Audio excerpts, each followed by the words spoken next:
Hi there, my name is Kristy Lockhart, and I have a very beautiful story to tell you. It's a story about finding true love, real love. About 5 years ago, I was at an art show and live music event, and I made my way down the stairs, and off to my right there was all kinds of artwork on the wall. And for me, time stood still. Every image that I looked at was absolutely profound, and it touched me so deeply inside. I had no idea who the artist was.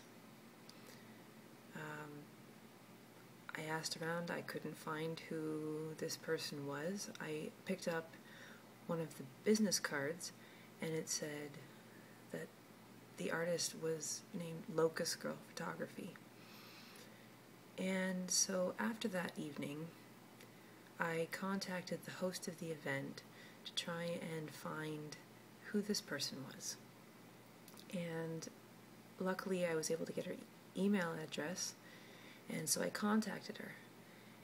And the next time we were to meet, I wanted to buy some of her artwork from her. And for hours and hours, we ended up talking. And I just felt that there was some beautiful connection going on here. I had to know more. I needed to spend as much time as possible with her as I could. And many years later now, our friendship has blossomed into something that I never thought was ever imaginable. I'm speaking about my best friend, Heather King. This is some of her artwork, as she is the most amazing artist in the world. And I like to refer to her as the queen of mirrored images, and of all things beautiful and deep and profound. Her artwork encompasses so many issues, emotional pain and love and beauty and nature and animals and everything. Now, here's a couple of pictures of us. Just really, really happy times, events that we've gone to. Just being happy and healthy and loving our time together. And as long as I've known her, I've become her muse. She takes many, many photographs of me and turns them into something absolutely brilliant and out of this world. I'm constantly left speechless. Here's a few different ones.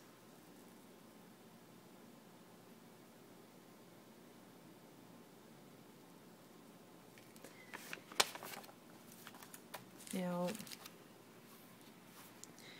this woman has saved me, mind, heart, and soul, so very many times. I do not know what I would do without her.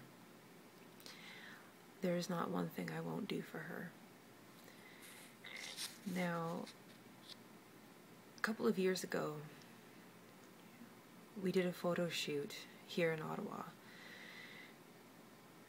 We picked up, there was many amazing pieces of dead bark from trees, and Heather took bags of that home and stored it in her closet next to her clothes.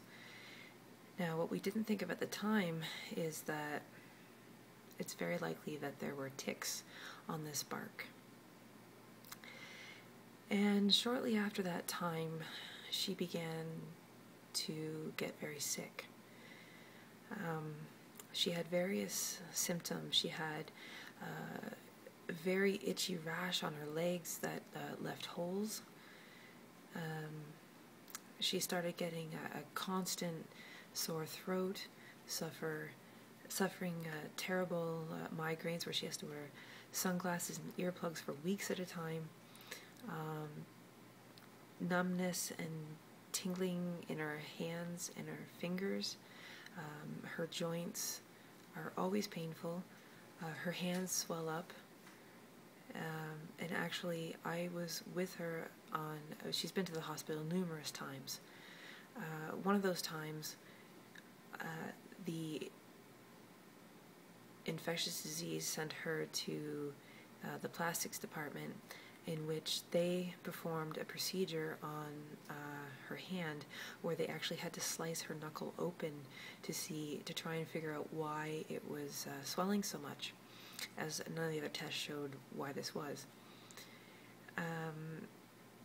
That was very, very difficult to watch her get her hand sliced open as she was awake. Other symptoms that she's exhibiting: severe chest pain, which has been diagnosed as costochondritis, sinus tachycardia. She has short-term memory loss. She has trouble forming words, sentences. She also has edema all over her body, muscle cramps, twitching. She also has 4 herniated discs in her neck, of which she has seen 3 different neurosurgeons. And the last neurosurgeon said that the amount of pain that she's in, just in her neck, simply did not match the herniation of the discs. It just simply made no sense. The pain is so severe. She has to take different medications for the pain. She can no longer ride in a car for very long. She cannot ride the normal bus. She has to take the handicap bus to whatever appointments or wherever she needs to go. She suffers terrible breathing attacks. She cannot catch her breath.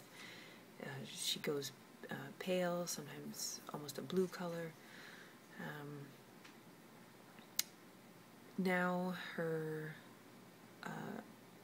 pulse races uncontrollably, of which she's on heart medication for 4 times a day.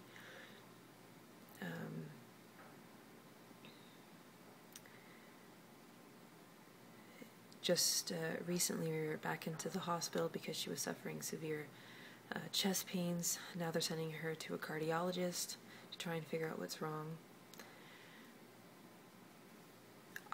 One night I was trying to figure out and research what can be wrong with her, because she's had all kinds of different possible diagnoses as to why she's exhibiting all these symptoms. And I came across Lyme disease, and it just made so much sense. And because of the bark that we had collected and that she kept, Lyme disease is transmitted by a tick bite. So we asked her doctor to give her the tests that are available here in Canada for Lyme disease. So she's had 2 different tests that way. And we sent away to California for a 3rd test, which cost $600, which I raised money for through selling my belongings. Now, the results of those tests are that she has a positive immunogenics C6 peptide test. So there's no way that it can be denied that she doesn't have Lyme. She definitely does.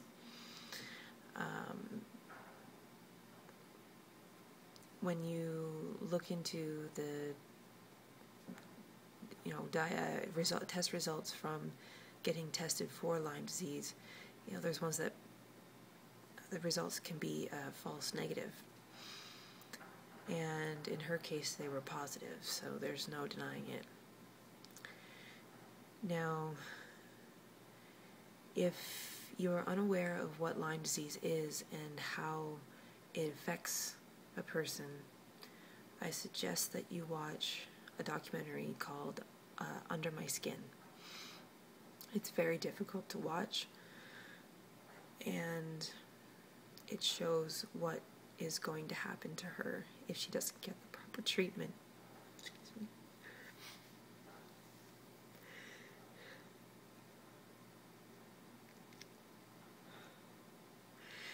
There's a very big problem here in Canada. A lot of doctors are uneducated in the treatment of Lyme disease, so there's no proper treatment in place. And the only antibiotic treatment that is given to most people for a lot of people doesn't work. I read a book on all of the problems that people face in Canada with getting a proper diagnosis and treatment for Lyme disease. And I wrote doctors from this book, and they all told me that my friend Heather needs to be sent to the U.S. to get the right treatment for this disease. If Lyme disease is caught early enough, one round of antibiotics will solve it. But unfortunately, she's gone many years without a proper diagnosis until now.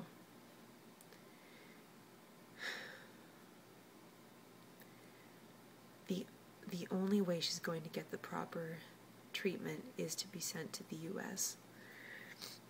And this, as we all know, is very expensive.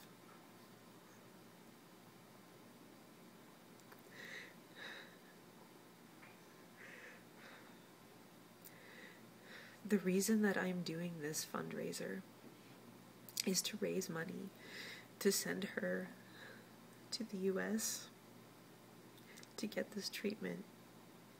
I need your help. I need people to generously donate so that my friend can be saved from this terrible disease.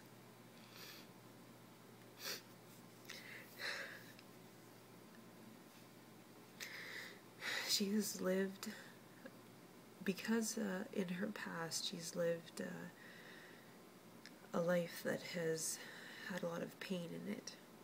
She had a very neglectful childhood, a lot of traumatic sexual abusive situations in her youth.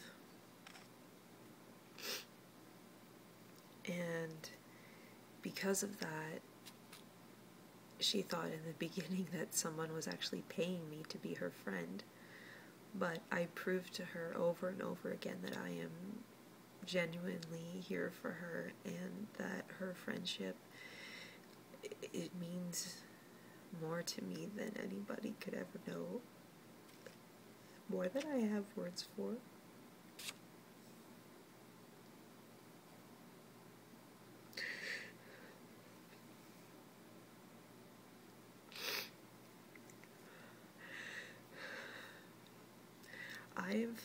When I was 16 years old, I lost a very close friend to heart disease.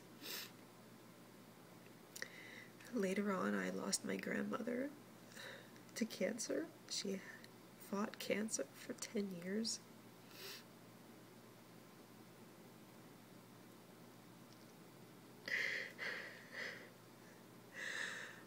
I am begging all of you, whoever watches this and whoever goes on this site, to please, please, please donate.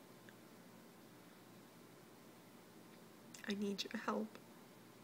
I need to send her to the United States to get treatment.